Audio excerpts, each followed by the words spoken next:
விஜய் வரதராஜ் ஓக்கலுளி ஓக்கலுளி ஓக்கலுளி. அனைவருக்கும் வணக்கம். நீங்கள் கேட்டுக்கொண்டிருப்பது உங்கள் விஜய் வரதராஜின் वक्लुली.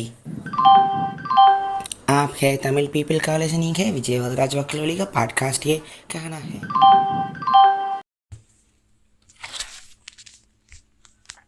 வணக்கம் நேயர்களே, இது உங்கள் விஜய் வரதராஜின் वक्लुली.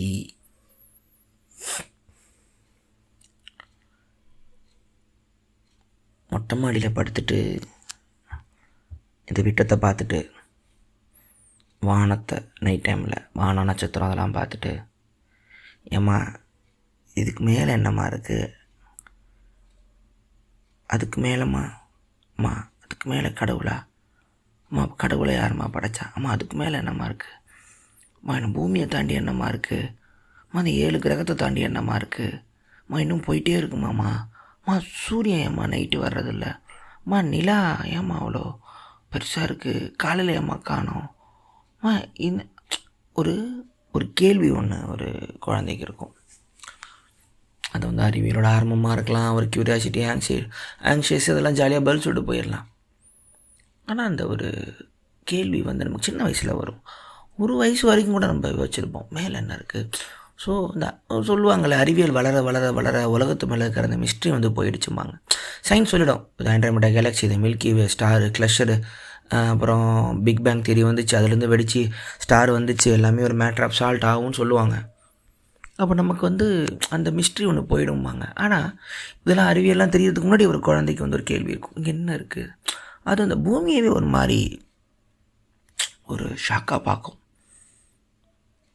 அந்த கேள்வி ஒன்றும் ஒரு லெவலுக்கு மேலே இந்த ஃபிசிக்காலிட்டி மெட்டீரியலிசம் கேள்விலாம் போனதுக்கப்புறம் வேறு கேள்வி வரும். அம்மா நான் யாரும்மா, அம்மா நான் அப்படின்றவள அது யார், நம்மளை எப்படிம்மா படைச்சா, அம்மா டைம் எப்படிம்மா வந்துச்சு, அம்மா ப்ரெசன்ட் டென்ஸ்னால் என்ன, அம்மா பாஸ்ட் டென்ஸ்லேருந்து ப்ரெசென்ட் ஃப்யூச்சர் போகிறது தான் டைம் எப்படிம்மா கண்டுபிடிச்சாலும் நான் கேள்வி கேட்டிருக்கேன்.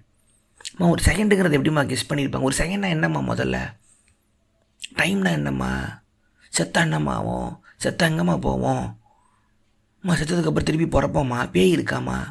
ஸோ ஸ்பிரிச்சுவல் கேள்விங்க வரும். ஸோ லூஸ் மாதிரி பேசுகிறா அப்படிம்பாங்க. ஆனால் அந்த கேள்வி இருந்துக்கிட்டே இருக்கும்ல.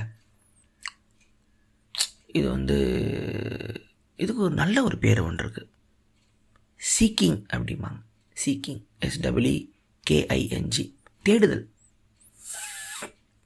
இந்த சீக்கிங் வந்து இப்போது நம்ம நிறைய பேருக்கு இல்லை அப்படிங்கிறது தான் இந்த பாட்காஸ்ட்டில் பேசலான் இருக்கேன். என்னென்ன அதெல்லாம் தெரியுமா, அறிவியலில் கண்டுபிடிச்சிட்டாங்க, நியூட்ரினோ வரைக்கும் போயிட்டு நியூட்ரானை பொழக்கிறானுங்க, ரியாக்டர் கட்டிட்டாங்க, பிளாக் வேவ், எனர்ஜி வேவு, இப்போ பிளாக் ஹோல்னு ஒயிட் ஹோல்னு புதுசாக வந்திருக்கான், கர்லோ ரெவெலி சொல்லியிருக்கார். எல்லாம் பார்ட்டிகுலர் ஸ்லேட்டெல்லாம் வந்துருச்சானே, கடவுள் காட் பார்ட்டிகல்லாம் போகிறாங்கண்ணே, எகின் பொசான்லாம் போகிறாங்களேண்ணே. அறிவியல் இல்லை, இந்த ஸ்பிரிச்சுவல் சீக்கிங் கேள்விகளாக இருந்திருக்கும். நான் யார், எங்கேருந்து வந்தேன், ஒரு மரம் இருக்குது, மரங்கிற பேர் யார் வச்சா, மரம்னா என்ன, நான் தனியாக தெரியுதா, மரம் தனியாக இருக்குது, பேர் எங்கேருந்து வந்துச்சு, லாங்குவேஜ் எங்கேருந்து வந்துச்சுன்னு இருத்தியல் சார்ந்த கேள்விகள் ஒரு டைமில் நமக்கு வரும். ஆனால் அதுக்கு மட்டும் யாரும் பதில் சொல்ல மாட்டாங்க. வச்சுருக்கீங்களா, இப்போ உங்கள் அப்பா அம்மா கிட்டேயே வந்து சயின்ஸ் கேள்வி கேளுங்க, ஏன் வந்து செடி பச்சையாக இருக்குது, ஃபோட்டோசிந்தசிஸுமா, குளோரோஃபில்லுமா, சன்லைட் இருக்குமா, ஏன் சூரியன் ஹீட்டாக இருக்குது, பூமியில் எப்படிமா லைஃப் இருக்குது, அறிவியல் கேள்வி சொல்ல தெரியும், கிளைமேட்டு கேளுங்க, அது கேளுங்க. ஆனால் தான் சார்ந்த கேள்வி, நான் யார், நான் எங்கேருந்து வந்தேன், அம்மா செத்ததுக்கு சாவை பற்றி பேச, நல்ல நேரமாக சாவை பற்றி பேசாத. ஸோ நமக்கு இந்த நம்ம ஒரு அடிப்படையான ஒரு வாழ்க்கையை பற்றி கேள்விகளை நம்ம கேட்க மறந்துக்கிட்டு இருக்கிறதா இப்போ இருக்கிற ஒரு பெரிய பிரச்சனையும் அப்படின்னு எனக்கு தோணுது. இது வந்து ஒவ்வொரு மனுஷனுக்கும் வந்து இந்த ஒரு தேடல் வந்து ஆரம்பத்தில் இருந்துக்கிட்டே இருக்கும். இது நமக்குன்னு இல்லை, கற்காலத்துலேருந்தே இருக்கிற மனுஷனுக்கெல்லாம் அது இருந்துகிட்டு வந்துருக்கும். அவன் முதல்ல அவன் வந்து நெருப்பு தேடியிருப்பான், கோவுக்குள்ளே உட்காந்துட்டு. ஆனால் அங்கே உட்காந்துக்கிட்டு உணவில் சாப்பாடுக்கு எந்த மிருகத்தை, எந்த காட்டு யானையை, எந்த மேமாத்தை அடித்து சாப்பிடணும், டைனோசர்லேருந்து எப்படி ஒழிஞ்சிக்கணும்னு யோசிச்சுட்டு இருக்கிற டைமில் அவனுக்கு தான் யார், நான் அப்படிங்கிற யார் அப்படிங்கிற கான்ஷியஸ் அவனுக்கு வந்திருக்குன்னு தான் இப்போல்லாம் சொல்கிறாங்க. ஆனால் ஒரு ஆர்ட் ஒருத்தன் க்ரியேட் பண்ணுறான்னா கான்சியஸ் இருக்கணும், தனக்கான கேள்வி இருக்குது. அந்த கேள்விக்கு முதல்ல கேள்வியை பற்றி யோசிக்கும் போது நம்மளை தாண்டி ஒரு பெரிய அண்டம் ஒன்று மேலே இருக்கே, இது என்னது இது, நான் வேறு இவ்வளோ பெரிய உலகம் இருக்கே, எந்நேரமும் ஆபத்தை கொடுத்துட்டு என்னை கொல்றதுக்கு துடிச்சிக்கிட்டு இருக்கிறது, நான் ஏன் இந்த உடம்பை விட்டு போயிடக்கூடாது, என் உயிரை ஏன் பயப்படுது, நான் ஒரு பயப்படுறான்ல, அந்த ஒரு உணர்வு நான் அப்படிங்கிற உணர்வு கேள்வி அவன் கடவுளை படைக்கிறான், கல்லை படைக்கிறான், கடலை படைக்கிறான், கல்லில் அதை வரைகிறான், மொழி படைக்கிறான், கடவுள் பக்கம் போகிறான். இந்த கேள்வி இப்போ நம்ம நிறைய பேருக்கு இப்போ நம்ம எல்லாருமே இந்த கேள்வியை கேட்க மறந்துட்டோமோ, எல்லாத்துக்கும் பதில் இருக்குன்னு நினச்சிக்கிட்டு இருக்கோமோ அப்படிங்கிறதான் இப்போ கேள்வியாகவே இருக்குது.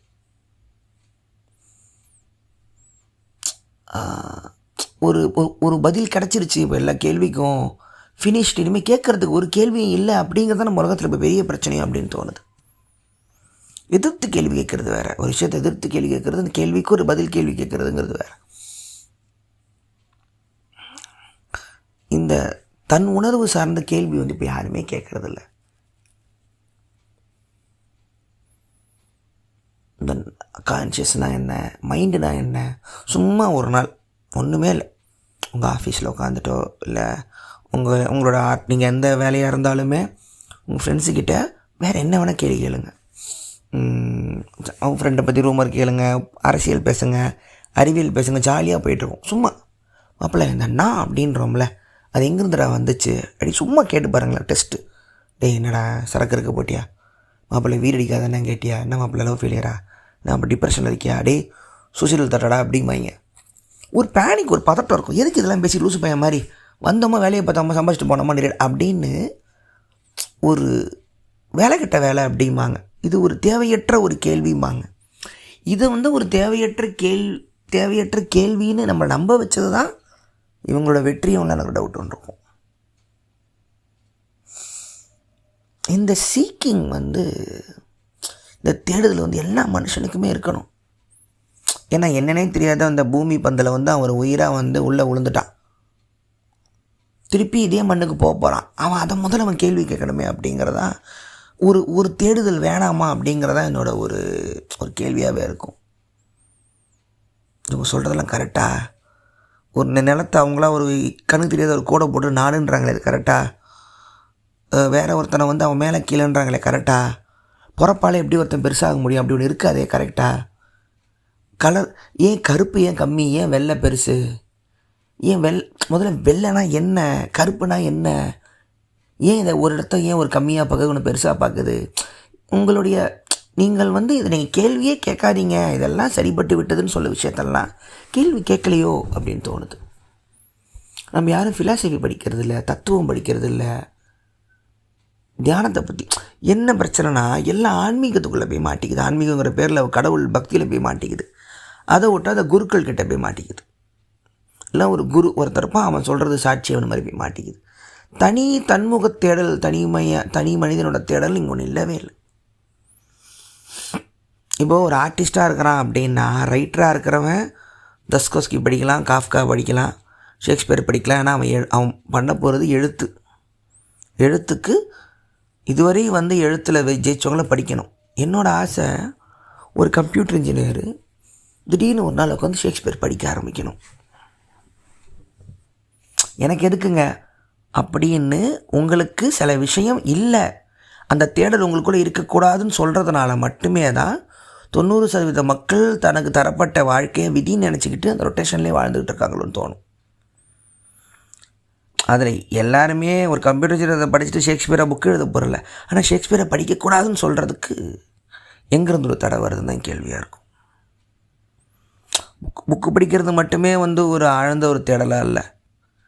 ஏன் ஒரு தத்துவம் படிக்கக்கூடாது, ஏன் இங்கே இது வரைக்கும் பார்த்ததுலேருந்து பார்க்காத வேறு மொழி படத்தை ஏன் பார்க்கக்கூடாது, இது வரைக்கும் கேட்காத இசையை நீங்கள் ஏன் கேட்கக்கூடாது, ஏதோ ஜாஸுன்றாங்களே கஷ்டமாக இருக்கும் ஏன் இந்த சீக்கிங் எல்லாருக்குமே ஒரு தடையாகவே இருக்குது, எதுக்கு இதை செய்யணும்னு.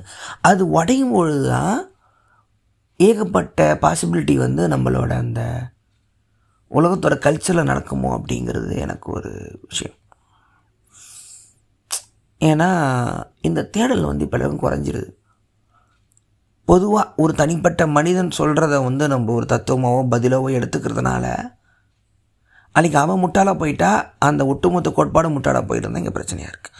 இது அத்தனை சித்தாந்தங்களும் உலகத்தில் பண்ண பெரிய பிரச்சனை இதுதான். ஒரு தனி மனிதனை நம்பி ஒரு சித்தாந்தம் இருக்கும் பொழுது அவன் சொதப்பும் போது அதுவும் சொதப்பிடுது.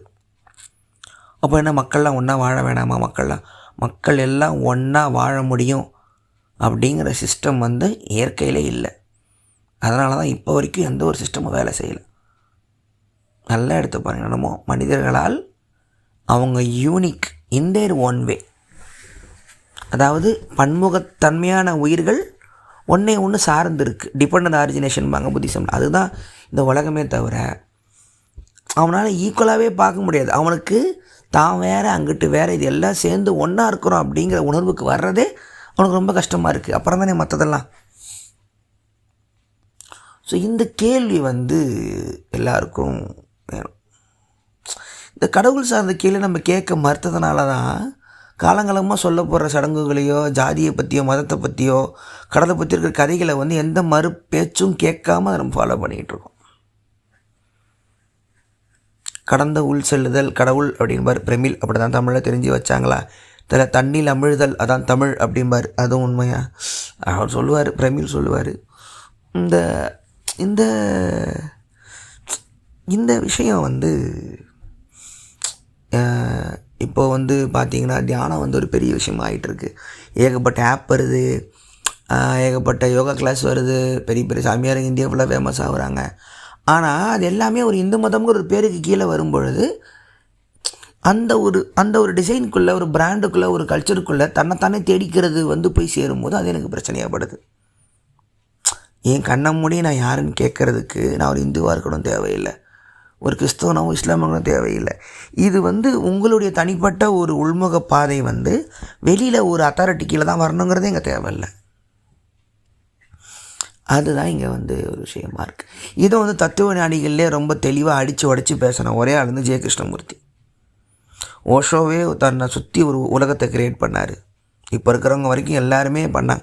அதனால தான் ஓஷோக்கும் அந்த ஆசிரமத்துக்கும் பிரச்சனை வரும்போது ஒட்டுமொத்த இதுவும் அப்படி கவுருது. ஆனால் J Krishnamurti truth is a pathless land, பாதையற்ற பாதை அப்படின்னார். பாதையற்ற நிலம், நிலமற்ற பாதையற்ற பாதை அப்படின்னு சொல்லி கலாச்சார தேவசபையை கழிச்சிட்டு உங்களுக்கு ஒரு குரு தேவையில்லை, உங்களுக்கு ஒரு தியான முறை தேவையில்லை, நிகழ்காலத்தில் இருந்து சாய்ஸ்லெஸ் அவேர்னஸாக இருந்துன்னு மிக கஷ்டமான விஷயத்த சொன்னார். ஏன்னா ஒரு வழிகாட்டி இல்லாத பொழுது வழி கஷ்டமாக தான் இருக்குன்னாரு. ஆனால் அதை எல்லாருமே ட்ரை பண்ணணுங்கிறது கஷ்டம் இல்லை. அதனால தான் ஜெயகிருஷ்ணபுத்தியை லாஜிக்கலாக புரிஞ்சு கொண்டாங்களே தவிர அவருடைய அனுபவம் கூட அந்த யாருக்குமே கிடைக்காம அதுலேருந்து ஞானம் பெற்ற ஒருவன் சிஷ்யனே அடுத்து இந்த உலகத்துக்கு வரவே இல்லை. ரமண மகரிஷி சின்ன வயசுலேயே குகையில் உட்காந்து ஞானம் அடைஞ்சார், எல்லாம் ஓகே. ஆனால் அவர் எதுவுமே ப்ரீச் பண்ணாட்டியுமே அவர் சுற்றி ஒரு கும்பல் இருந்துச்சு. இன்றைக்கி போனால் அது ஒரு பிராமணியம் சார்ந்த ஒரு விஷயமாக அந்த ரமண மகரிஷி கோயில் உட்காந்துருக்கோம். ஆனால் ரமணர் அப்படி எங்கேயுமே ஒரு ஒரு ஒரு மதத்தோட சார்ந்து தான் பேசலை. ஆத்ம விசாரம் நான் யாருன்னு கேளு போதுன்னு ஒரு நிலையில் முடிச்சுட்டு அவர் தூங்கிட்டார். ஸோ இது தான் ஒரு தனி மனிதன் நீங்கள் உங்களை ஒரு தனி மனுஷனாக பார்த்துக்குங்களேன். இந்த உலகத்தை விட்டுருங்க. நீங்கள் எந்த நாடு, எந்த ஜாதி, எந்த மதம், எந்த நிலம், எந்த ஏரியா, எந்த மொழி எல்லாத்தையும் விட்டுருங்களேன். எந்த கண்டம் எதுவுமே தான் விட்டுருங்க. தனியாக கரடி மணி நின்றுக்கிட்டு ஒரு தனி மனுஷனாக நான் யார், ஏன் அந்த பூமியில் தூக்கி எறியப்பட்டேன், திருப்பி எந்த மண்ணில் மக்கா போக போகிறேன், அதுக்கு நடுவில் இருக்கிற நான் யார், இந்த உடம்பு யார், எனக்குள்ளே இருக்கிற இந்த பேரை சொல்லிட்டு விஜய்ன்னு சொல்லிட்டு இருக்கிற இவன் யார், இது எங்கே போகுது, இது ஏன் வந்துச்சு, இதிலேருந்து நான் மீள்றதுக்கு என்ன வழின்னு நீங்கள் எல்லோரும் யோசிக்கணுமோ, அந்த தேடல் எல்லாருக்கும் வரணுமோ, அந்த தேடல் வந்தால் தான் உலகத்துக்கான பதிலெல்லாம் கிடைக்குமோ அப்படிங்கிறது எனக்கு ஒரு இது. பொதுவாக ஒரு பதில் இந்த உலகத்துக்கு கிடைக்கும், ஒரு அமைதிக்கு கிடைக்கிற நம்பிக்கை எனக்கு இல்லை.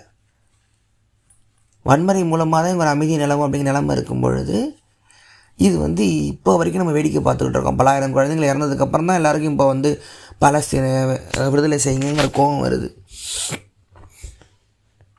ஸோ இதுதான் ஒவ்வொரு மனிதனும் தனக்கான ஒரு தேடல். என்ன ஆகிடுது, நான் தேடிக்க போகிறேன்னு சொல்லும்போது அவன் யோகான்றான், தியானத்தில் உட்காடுறான், மறுபடியும் ஒரு மதத்துக்கு கீழே ஒரு குருக்கு கீழே போக வேண்டியதாக இருக்குது.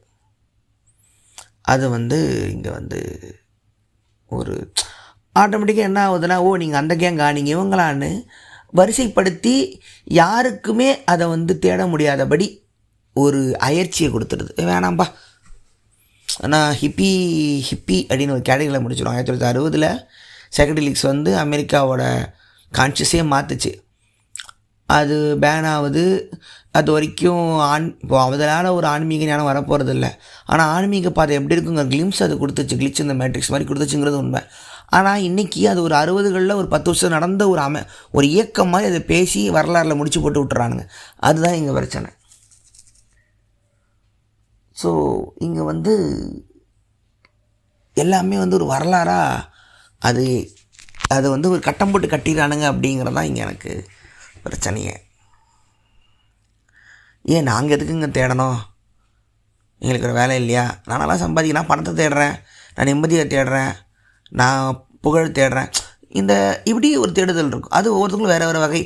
தான் யார் அப்படிங்கிறத தேடுறதோட வேறு வேறு வகையில் அவனுக்கான திருப்தி இருக்கும்னு அதாவது ஓஷோவும் சொல்லுவார். ஒருத்தன் வந்து தன் ஞானத்தை தேடி ஒருத்தன் தேடணுங்கிறது கம்பல்சரியும் இல்லை.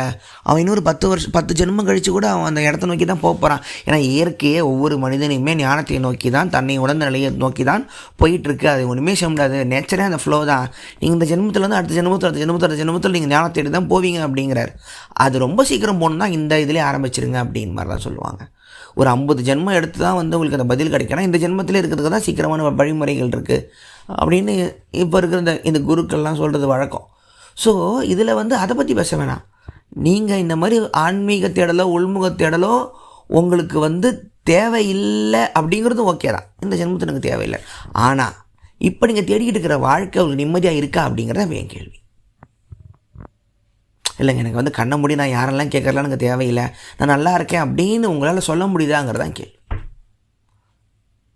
எல்லா பணமும் இருக்குது நிம்மதியில்னு சொல்கிறவன் தெரியும். இல்லை பணம்லாம் விடுங்க, எல்லா புகழும் இருக்குது எனக்கு நிம்மதியே, ஆனால் எனக்கு எதோ ஒன்று இல்லைன்னு சொல்கிறதுன்னு தெரியும். ஸோ வெளி உலகம் வந்து உங்களுக்கு எப்போதும் அழியாத ஒரு நித்திய ஒரு விஷயத்தை, ஒரு நிம்மதியை வந்து தர முடியும். ஆனால் அது இல்லை அப்படிங்கிறது தான் இங்கே விஷயம். மரணத்தை நோக்கி சென்று கொண்டிருக்கும் ஒரு என்ட்ரோப்பியை வந்து எதிர்த்து போராடும் வாழ்க்கை அப்படிங்கிறதுனால அது அப்படி இல்லை. ஸோ அதனால தான் இந்த தேடலை நோக்கி எல்லோரும் உடனே வந்து புத்த மதத்தில் இருக்கிற புக்கு தம்மபதம் படிச்சுட்டு கண்ண மூடி உட்காந்து மூச்சு நீங்கள் கவனிச்சிங்கன்னா நாளைக்கே உண்மை தெரிஞ்சிடும்னு எல்லாமே ஒரு பேக்கேஜ் ஃபுட்டு மாதிரி ஒரு தியான கிளாஸோ ஒரு ஆப்பில் நீங்கள் ஒரு ஆப் எடுத்து இன்றைக்கி வந்து மார்னிங் கோர்ஸ்னு போட்டு நீங்கள் காது ஹெட்ஃபோனை போட்டு உட்காந்துட்டிங்கன்னா நாளை காலையில் நீங்கள் புத்தராயிடுவீங்களோங்கிறது கிடையாது. ஒரு தியான முறையோ ஒரு ஆன்மீக தேடல் அப்படி இல்லை. உங்களோட கடைசி மூச்சு வரைக்கும் அது இருக்கிற 24/7 ஒர்க். அது காலையில் நீ இன்றைக்கி ஒரு 10 நிமிஷம் பண்ணேன், அந்த ஒரு கிளாஸ் போனேன், இந்த கிளாஸ் போய்ட்டு இவ்வளோ காசு கட்டி இந்த கிளாஸ் போனேன் அப்படின்னு ஒரு பேக்கேஜ் கோர்ஸில் ஞானமோ அந்த உண்மையோ அந்த தேடலோ உங்களுக்கு வந்துடாது. அது வந்து ஒவ்வொரு செகண்டும் உங்கள் ஹார்ட்டை போட்டு அரிக்கணும். நீ யார் நீ இங்கே என்ன பண்ணிக்கிட்டு இருக்க அப்படிங்கணும். இந்த கேள்வி ஒவ்வொரு மனுஷனுக்கும் வந்துடக்கூடாதுன்னு தெளிவாக உங்களை சுற்றி இருக்கிற எல்லாருமே தடுத்து நிறுத்தும். உங்கள் வீடு தடுத்து நிறுத்தும், உங்கள் காதலியோ மனைவியோ உங்கள் குழந்தைங்களோ நீங்கள் சுற்றி இருக்கிறவங்க, உங்களோட சினிமாவோ பாட்டோ புக்குங்களோ, நம்ம எதெல்லாம் தேடி போகிறோம் பாருங்கள்.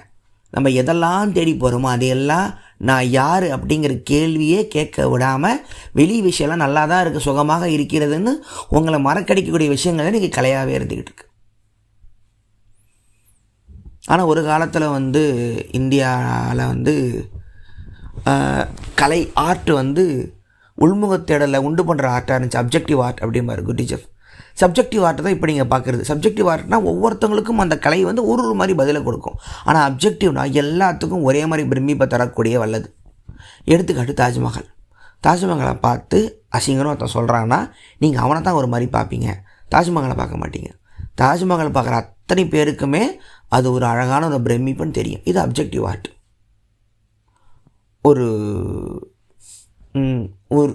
ஒரு அழகான ஒரு பாட்டு, ஒரு புத்தர் சிலை, இல்லை ஒரு கோயில். இந்தியாவில் வரையப்பட்ட எந்த ஒரு ஓவியங்களுக்குமே ஓவியனோட பேர் இருக்காது. எல்லாமே தெய்வீகம் வந்து தெய்வம் வந்து தன் வழியாக தான் ஒரு கருவி அப்படின்னு நம்பின ஒரு ஆளுங்க. அதில் வந்து இந்த கலை வந்து எல்லாருக்கும் ஒரே மாதிரி ஒரு விஷயத்தை அதை பார்த்துட்டு தனக்குள்ளே ஒரு அனுபவம் ஒன்று கொடுக்கணும், ஒரு தரிசனம் ஒன்று கிடைக்கணும். இப்போ கோயிலில் இருக்கிற சிலைகளோ பிரதிஷ்டை பண்ண சிலைகளோ கலை தான் இப்போ ஒரு ஆர்டிஸ்ட்டுக்கு. ஆனால் பெரிய பெரிய புக்கு இருக்குது, எப்படி ஒரு சிலை வடிக்கணும், கண்ணு சைஸு, காது சைஸு, மூக்கு சைஸு, முட்டி சைஸுன்னு சிலைங்களுக்கே அவ்வளோ வடிவம் இருக்குது. எல்லாம் சயின்ஸாக பார்த்த ஒரு கலாச்சாரமாக தான் இருந்திருக்கும். என்னது ஜாதிக்குள்ளே அவங்களுக்குள்ளே சொல்லி கொடுத்துக்கிட்டாங்க, அதுதான் வித்தியாசம். ஸோ அப்ஜெக்டிவ் ஆர்ட்னு ஒன்று இருக்குது. அந்த ஒரு கலை எந்த கேள்வியுமே இல்லாமல் எல்லாருக்கும் ஒரே விதமான ஒரு தரிசனத்தை கொடுக்கும். அது வந்து இப்போது அது இல்லை, அது இப்போ வர்றதில்லை. ஒரு மாடல் ஆர்ட் எடுத்துக்கோங்க, ஒரு பிக்காசோட மாடல் ஆர்ட். உங்களுக்கு பிக்காசோ புரியணும் தேவையில்லை. நீங்கள் அமெரிக்காலேயோ பாரிஸில் பிறந்து ஐரோப்பாவோட கலாச்சாரம் தெரிஞ்சு வேர்ல்டு வார் புரிஞ்சு பிக்காசோட வரலாறு தெரிஞ்சால் தான் உங்களுக்கு அந்த மாடர்னிசம் பெயிண்டிங் புரியும். உங்களுக்கு அது புரியலையா, நீங்கள் அந்த வரலாறில் இல்லையா, நீங்கள் முட்டாள். ஸோ ஒரு கலை உங்களுக்கு சில நாலேஜை எடுத்துக்கிட்டு வாங்குது. ஆனால் தாஜ்மஹாலை பாட்டுறதுக்கு நீங்கள் எந்த புக்கையும் படிக்கணும் தேவையில்லை. அது பார்க்கும்போது தெரிஞ்சிடும் அதோட அழகு, அந்த பிரமிப்பு. இப்படி ஒரு கலையை தான் இந்தியாவில் வந்துச்சு. இந்தியாவில் ஒரு இன்டெலெக்சுவல் ஆர்ட் ஏன் இல்லாமல் இருந்துச்சுன்னா, அவங்களுக்கு வந்து அதில் ஒரு விஷயத்தை அப்படியே காப்பி பண்ணி வரையதில் இந்திய கலை வந்து அதில் ஒரு ஈடுபாடு காட்டல. ஒரு மலராக எதுக்கு வரையணும், தான் மலரே இருக்கே அப்படின்னு சொல்கிறது தான் இங்கே. ஸோ கலை மூலமாக ஒவ்வொரு மனுஷனும் தன் பக்கம் திருப்ப முடியுமான்னு இந்த நாட்டில் அது தேடினாங்க. அப்புறம் அங்கே ஐரோப்பா பக்கம்லாம் போனீங்கன்னா அந்த கேத்தட்ரல்ஸில், கோத்திக் கேத்தட்ரல்ஸில் தான் பார்த்தீங்கன்னா ஆபேன்னு ஒருத்தர் இருந்தார். மாங்கெல்லாம் இந்த கலர் கண்ணாடி கிளாஸ்லேருந்து, ஸ்டெயின்டு கிளாஸ்லேருந்து, டோம் எப்படி அமைக்கிறதுலேருந்து, அதோட அக்கோஸ்டிக்ஸ்லேருந்து, கேத்தட்ரலே வந்து ஒரு ஒர்க் ஆஃப் ஆர்ட்டாக பண்ண கும்பல்லாம் ரோம்லலாம் அவ்வளோ பேர் இருந்தாங்க. ஸோ அந்த ஒரு கோயிலோ ஒரு ஹோலி பிளேஸோ வந்து நீங்கள் உள்ளே போகும்போதே உங்களுக்கு உள்பக்கம் திருப்போம் அப்படிங்கிற அதுவும் ஒரு ஆர்ட்டாக, அப்ஜெக்டிவ் ஆர்ட்டாக இருந்துச்சு. அது வந்து ஆனால் இப்போ வருஷம் வா வா வா வா வா வா வா இந்த மாதிரி கேள்விகள் கேட்குறவங்க வந்து முட்டாளுங்க, பைத்தியங்கள்னு ஒரு கேள்வி வரும். அதாவது சும்மா தத்துவம் மாதிரி பேசாத அப்படிம்பாங்க. சும்மா வேலை வெட்டி இல்லாமல் வெட்டி கதை பேசிக்கிட்டு. ஸோ இந்த ஒரு தத்துவ விசாரம்ங்கிறதே ஒரு தப்பு. தன்னை பற்றி கேள்வி கேட்டுக்கிறதே ஃபிலாசபிக்கல் கேள்வி. நான் யார், நான் எங்கே, அப்ஜெக்டிவ்னா என்ன, எது முதல்ல வந்துச்சு, நான் வந்தேன்னா எனக்கு காஞ்சி வந்த மைண்டு வந்துச்சா, இந்த மாதிரி கேள்விகள் கேட்குறதே தப்புன்னு சொல்லி முதல்ல உங்களுக்கு உங்களுடைய அந்த பேசிக் ஆதாரம் தெரிஞ்சாதான் வெளி விஷயம் வந்து நீங்கள் எப்படி கட்டுண்டு கிடக்குறீங்கன்னு உங்களுக்கு புரியும். உங்களை பற்றி தெரிஞ்சாதான் உங்கள் மீது திணிக்கப்பட்ட அரசியல் உங்களுக்கு புரியும் அப்படின்னு சொல்ல வரேன். இல்லைனா அதுக்கான பதிலே வந்து இந்த உலகத்தில் இப்போதைக்கு கிடையாது. நேராக புத்தர் வந்தார், ஒரு 7 முறை 7 ஸ்டேஜ் தாண்டினார், தியானம் பண்ணார், நம்மளும் அப்படி பண்ணிடலாம், அதோ ஒரு புக்கு இருக்குன்னு எல்லாம் ஒரு எடுத்துக்காட்டாக சிம்பிளாக வந்துடாது. அது வந்து அப்படி இல்லை. உங்களுக்கு பதில் கிடைக்க வேணாம். இந்த ஜென்மத்தில் உங்களுக்கு பதில் கிடைக்கவே வேணாம். நீங்கள் இறக்கும் போது கூட கேள்வியோடு சாவலாம். ஆனால் முதல்ல கேள்வி கேளுங்கன்னு தான் சொல்கிறேன். ஒரு கேள்வியோடவே இருங்க. உங்களுக்குள்ளே அது பற்றிக்கிட்டே இருக்கணும். நான் யார். இந்த கேள்விகளே வேணாம், எனக்கு பதில்கள் மட்டுமே கொடுங்கன்னா உங்களுக்கான கம்ஃபர்ட்டான ஒரு கதகதப்பான வாழ்க்கை உங்களுக்கு தயாராக இருக்குது. அதுக்கு உங்களுடைய சுதந்திரம், உங்களுடைய மானம், மரியாதை, அறிவு, சுயமரியாதை, பகுத்தறிவு உணர்வு எல்லாமே நீங்கள் அடகு வச்சுட்டு நீங்கள் இந்த இடத்துல ஒரு இந்த மிஷினாக நீங்கள் உட்காந்துருக்கணும். மிஷினில் ஒரு வீலாக நீங்கள் வேலையை பார்த்துக்கிட்டு இருக்கணும். அதுதான் இந்த உலகம் உங்கள்கிட்ட கேட்குது. இந்த கேள்விகளை கேட்டு உள்பக்கம் திரும்ப முடியாமல் போனவர்கள் தான் பைத்தியமாகி போன நான் சொல்ல வந்த கலைஞர்கள்லாம். நீட்சே அப்படி தான் பைத்தியமானா, ஆண்டனி ஆர்டர் அப்படி தான் பைத்தியமானா, வேன்கோ அப்படி சுட்டு செத்துக்கிட்டான். இவங்க எல்லாருக்குமே வந்து இந்த வெளி உலகம் வந்து அவங்கள ஏற்றுக்காத போது உள்பக்கம் உள்ள ஒரு உலகம் இருக்குதுன்னு நம்ம ஈஸ்டில் கண்டுபிடிச்ச உள்ள ஒன்று இருக்குன்னு அவங்களுக்கு தெரியாமலே போயிடுச்சு. ஒரு வேன்கோவோ, நீட்சேவோ, ஆண்டனி ஆர்டரோ, காஃப்காவோ தியானம் கற்றுருந்தாங்கன்னா அவங்க இன்னும் ரொம்ப வருஷம் இருந்திருப்பாங்க. இன்னும் அழகான நாவல்கள் வந்திருக்குமோ, அழகான பெயிண்டிங் வந்திருக்குமோ, இன்னும் பிரமிப்பாக நீட்சேன்னு 10 புக்கு எழுதிட்டு போகிறேன் எனக்கு மனசு ஓடிக்கிட்டே இருக்கும். தியானம் அப்படின்னு சொல்லும் பொழுதே ஒரு சமஸ்கிருத வாடை அடித்து ஒரு இந்து மதத்துக்குள்ளே புகுத்துற விஷயமாக இருந்துச்சா, அதுவே முதல்ல தவறாக தான் நான் பார்க்குறேன்.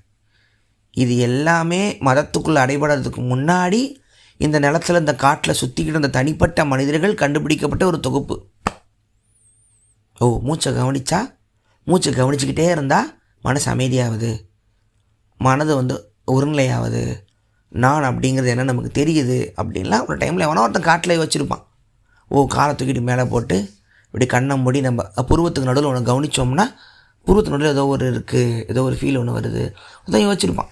வருஷம் ஆவா இதெல்லாம் தூக்கி ஒரு கடவுள் கீழே போட்டு இதாக வச்சுக்கோ அப்படின்னு சொல்லும்போது தான் ஒரு உலகமே தெரிஞ்சிக்க வேண்டிய ஒரு அறிவியல் வந்து ஒரு மதத்துக்கு கீழே மாட்டிக்கிட்டு இருக்கே அப்படிங்கிறது நிறைய இருக்குது. இந்தியாவில் நிறைய தத்துவ சண்டைகளில் தான் இந்தியாவோட வரலாறே வளருது. ஒரு தத்துவாசிரியர் வந்து தன்னோட தத்துவத்தை வந்து ஜெயிச்சானா அதை வந்து ராஜாவே ஃபாலோ பண்ணணும்.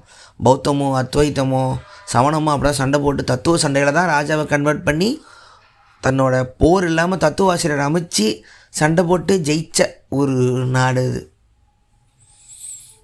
வாக்குவாதம், வாக்கு அப்படின்னு சொல், வாக்குவாதம், சண்டை, சொற்களின் சண்டை, அப்படிப்பட்ட ஊர் இது.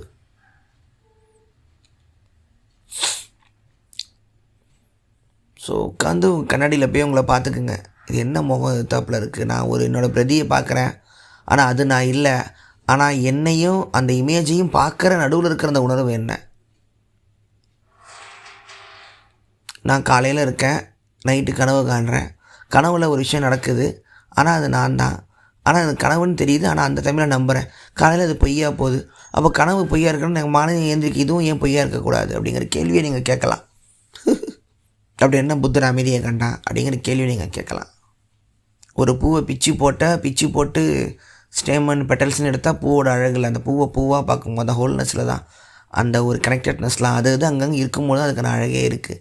அதை அப்படி பார்க்கக்கூடாதபடி ஒரு ஆண்களுக்கான ஒரு வன்முறை குணமாக அந்த உலகம் இருக்கும் பொழுது நீங்கள் உங்களோட உள்முக பயணத்தை நீங்கள் தொடர்ந்து தான் ஆகணும். உள்முகத்தில் உள் தேடல், ஆன்மீக தேடல்னு வச்சுக்கலாம். ஆன்மீகம்ங்கிற வார்த்தையே சொல்ல எனக்கு கடுப்பாக இருக்குது. அதுவுமே ஒரு இந்து மதம் சார்ந்த வார்த்தையாக தான் இருக்குது. ஆத்மா தேடல், ஆத்மாவே இல்லை அனாத்மான்ட்டார் புத்தர். அதையும் சொல்ல வேணாம்.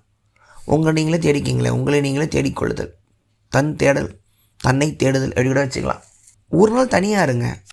உங்கள் எல்லா ஃப்ரெண்ட்ஸையும் விட்டுட்டு உங்கள் எல்லா கேங்கிட்ட ஒரு நாள் தனியாக இருங்க. ஒரு நாள் நைட்டு மாடியில் படுத்து நாங்கள் வானத்தை ஊற்று பாருங்க. இவ்வளோ பெரிய வானம் இருக்குது, எதுவுமே நம்ம மேலே விழாமல் எப்படி பாதுகாத்து நம்ம உட்காந்து வேடிக்கை பார்த்துக்கிட்டு இருக்கோம். ஒரு நாள் யோசிங்க, ஒரு நாள் பிரமிப்பாக பாருங்கள். நட்சத்திரத்தை இவ்வளோ இருக்க நட்சத்திரம் பார்த்துக்கிட்டே இருங்க. ஒரு நாள் தனியாக இருங்க, யாருக்கூடையும் பேசாமல். ஒரு நாள் மரணத்தை பற்றி கேள்வி கேளுங்க, சாவை பற்றி டிஸ்கஸ் பண்ணுங்கள். உங்கள் வீட்டில் நடந்த முக்கியமான மரணத்தெல்லாம் யோசிங்க. நேற்று ஒருத்தர் இருந்தாங்க, இன்றைக்கி இல்லை, அப்படி என்ன நடக்குது, இந்த உடம்புலேருந்து என்ன வெளியே போச்சு, உயிருன்றாங்களே அது என்ன. இப்போ இதிலிருந்து ஒருத்தன் தப்பிச்சேன்னு புத்தர் சிரிச்சானா அப்படி என்ன கண்டுபிடிச்சான் அவன். இதை எல்லாருமே யோசிக்கணும். நீங்கள் யோசிக்கும் பொழுது உங்கள் வாழ்க்கையோட அர்த்தம் புரியும், அந்த உயிரோட அர்த்தம் புரியும், சுற்றி இருக்கவங்களோட அர்த்தம் புரியும், நம்ம என்ன பண்ணிட்டுருக்கோம் அர்த்தம் புரியும். நீங்கள் தேவையற்ற பாதையில் போனால் கூட போயிட்டுருக்கீங்கன்னு கூட உங்களுக்கு தெரிய வரும். இது போதும், இதுக்கு மேலே இந்த பாதையை தொடர வேணாம், தவறான இடத்துக்கு தான் போதுங்கிற புரிதல் இருக்கும். இது அப்பட்டமாக எல்லாருமே இந்த மாதிரி கேள்விகளை மனுஷன் கேட்டக்கூடாதுங்கிற தெளிவாக இருக்காங்க. விஞ்ஞானி தன்னை விட்டு மற்ற எல்லாத்தையுமே தேடுறான். கடவுள் உள்ளே இருக்காருன்னு தெரியாமல் ஒரு பார்ட்டிகளை தேடி பல ஆயிரம் கோடி ஒரு அஸ்லேட்டரை வச்சு நோண்டிக்கிட்டு இருக்கான். அவனுக்கு உள்ளே தேடிக்கணுங்கிறதே அவனுக்கு தெரியல. ஒரு போர் வீரன் மரணத்தில் தேடுறான், மற்றவங்களை கொன்று துப்பாக்கி எடுத்து அவன் ரவையில் சுட்டு அதில் தேடிக்கிறான். இந்த இதுக்காக உடனே நீங்கள் ஓஷோ படிங்க, ஜேகே படிங்க, 2-3 புக்கை வாங்கி மக்கப் பண்ணி பாருங்கள், கண்ணை முடுங்க, நாளைக்கே வந்துடும் அப்படிங்கிறது இல்லை. இது உங்களோட ப்ரீபெய்டு சர்வீஸ் கிடையாது. 2 மாதத்தில் ஞானம் விடுவது எப்படிங்கிறது இங்கே இல்லை. அது ஒரு வாழ்க்கை, அது பாட்டு தனியாக போயிட்டுருக்கட்டும். நீங்கள் எல்லாத்தையும் விட்டுட்டு ஓடுங்கிறது இங்கே நான் சொல்லலை. எல்லாத்தையும் விட்டுட்டு ஓடுங்க, காவி ட்ரெஸ் போட்டுட்டு விட்டுட்டு ஓடுங்க. அது இருக்கல மிகப்பெரிய தவறு. ஏன்னா நீங்கள் விட்டுட்டு ஓடுறீங்கன்னா எதை விட்டுட்டு ஓட போகிறீங்க புரியலை. உங்களை விட்டுட்டு உங்களால் ஓட முடியாது. நீங்கள் எப்போதும் போல இருக்கிற வாழ்க்கையை வாழுங்க. எப்போதும் போய் நீங்கள் பணத்தை பண்ணி ஓடுங்க, சாப்பிட பண்ணி ஓடுங்க, மனைவி பண்ணி ஓடுங்க, காதலி பண்ணி ஓடுங்க, குழந்தை பண்ணி ஓடுங்க, ஒரு டார்ச்சராக அனுபவிங்க. ஆனால் உங்களுக்குள்ளே அந்த 100% நீங்கள் வெளியிலேயே இருந்த உலகத்தில் ஒரு 10% இந்த உள்ள ஒரு தேடல் இருக்கா மாரி கேள்வி இப்போவே ஒரு விதை மாதிரி போட்டு வச்சுருங்க. அது கொஞ்சம் கொஞ்சமாக வளரும். ஏதாவது ஒரு தத்துவ புக் எடுத்து படிங்க, ஏதாவது ஒரு புது கதை ஒன்று படிங்க. இது வரைக்கும் நீங்கள் மியூசிக்கே நீங்கள் கற்றுக்கிட்டதே இல்லை. சும்மா கீபோர்டு வேறு வாட்சி பாருங்கள். உங்களுக்கு தெரியாது எந்த விதையில் எந்த மழை பெஞ்சு என்ன மரம் வரும், உங்களுக்குள்ளே என்ன விதை இருக்குன்னு உங்களுக்கு தெரியாது. நீங்கள் பிறந்த சந்தர்ப்ப சூழ்நிலை நடத்தப்பட்ட வாழ்க்கையில் சிக்கிக்கிட்டு இருக்கீங்க. உங்களுக்கு என்ன எழுதி வச்சுருக்கீங்கிறது உங்களுக்கு முதல்ல தெரியாது. அதுக்கு அந்த சீக்கிங் இருந்தால் மட்டும்தான், அந்த தேடல் இருந்தால் மட்டும்தான். அது பாட்காஸ்ட் கேட்டுருக்க இத்தனை பேருக்கு யாருக்குமே நீங்கள் எதுக்காக வந்தீங்களோ அதை பண்ணிட்டுருக்கீங்களான்னு எனக்கு தெரியாது, உங்களுக்குமே தெரியாது. ஸோ அது வரும், உங்களுக்கு அது நடக்கும்னு நீங்கள் வெயிட் பண்ணுறதுங்கிறது மிகப்பெரிய முட்டாள்தனம். நம்ம அதை தேடி போகணும் தான், தேடல் இருந்தால் தான் அது உங்களுக்கு சொல்லும். ஒரு 10 விஷயத்தில் ஒரு விஷயம் சொல்லும், டேய் இது நீ தாண்டா, இது உனக்கு தாண்டா அதுன்னு சொல்லும். அது எளிதாக இருக்கும். நான் இந்த பாட்காஸ்டில் பேச முடியும், நான் இப்படி என்னால் பேச முடியும்னு கண்டுபிடிச்சதே நான் அந்த மாதிரி நான் யோசிக்காமல் ஒரு விஷயத்தை நான் தேடிக்கிட்டே இருந்ததுனால தான். அது வேணும், தேடல் வேணும். தேடல் இருக்கும் பொழுது தான் ஏன் பக்கத்து நாட்டில் ஒரு 12,000 குழந்தைங்கள் சாகும் பொழுது ஏன் ஒரு மனிதன் ஒரு நாடுங்கிற பேரில் அமைதியாக வேடிக்கை பார்த்துக்கிட்டு இருந்தாங்கிற வழி புரியும். அந்த பிரச்சனை புரியும். ஆட்சி மாறினாலும், இசங்கள் மாறினாலும், தத்துவங்கள் மாறினாலும் ஏன் உலகத்தில் அமைதி இல்லைன்னு புரியும். ஏன் எப்போ வேணால் கொண்டுக்கலாம், உலகத்தை அழிச்சிடலாம், 2 நாடுங்க ஏன் நியூக்ளியர் ஹிட் வச்சுட்டு உட்காந்துருக்குன்னு உங்களுக்கு புரியும். ஏன் மனிதர்கள் அன்பு செலுத்த மாட்டேன்றாங்கன்னு புரியும். அன்பு தர வாய்ப்பில்லாத மிருகமாக ஏன் இருக்கிறாங்கன்னு புரியும். அது எல்லாமே நீங்கள் உங்களை தேடும் பொழுது ஒரு விஷயம் நம்மக்கிடம் தடுத்து வச்சுட்டாங்க. நம்ம எவ்வளோ ஒரு இந்த இந்த இந்த இந்த பால்வெளி காஸ்மோஸே உங்கள் மூலமாக தான் விழிப்படைகிறது அப்படிங்கிறது உங்களுக்கு புரியும் பொழுது தான், நீங்கள் எவ்வளோ பெரிய ஒரு ஒர்த்தபிள், ஒரு அருமையான ஒரு பொக்கிஷன் உங்களுக்கு புரியும் பொழுது தான் உலகத்தில் மற்ற எல்லாமே புரியும். நன்றி. இது உங்கள் விஜய் வரதராஜன், வோக்கல் ஒலி. விஜய் வரதராஜ் வோக்கல் ஒலி. வோக்கல் ஒலி. வோக்கல் ஒலி. அனைவருக்கும் வணக்கம். நீங்கள் கேட்டுக்கொண்டிருப்பது உங்கள் விஜய் வரதராஜன் வோக்கல் ஒலி. आप है तमिल पीपल का लिसनिंग है विजय वदराज वकील का पॉडकास्ट ये कहना है.